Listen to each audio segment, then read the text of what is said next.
How to fix the issue of direct message option not showing in TikTok application. Hello everyone, welcome back to our channel and today we are back again with a new video. So without any delay, let's get into it. For that, first you need to head toward Google Play Store and make sure TikTok application is up to date. So go to Play Store, click on the search icon at the bottom right corner. At the top, simply type TikTok. And once if you see the option of update, simply click on it and do update the application.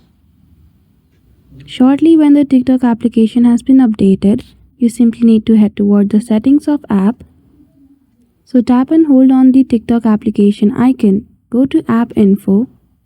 Now here you need to make sure the permissions are allowed for the TikTok application to run smoothly.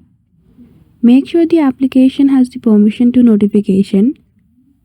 After that, you need to head towards storage. Clear the cache for the application as sometimes collected cache can affect the performance. And that's it.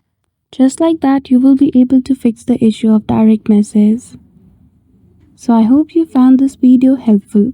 If you did, don't forget to give it a thumbs up and subscribe to our channel for such tutorial. Thank you for watching till the end.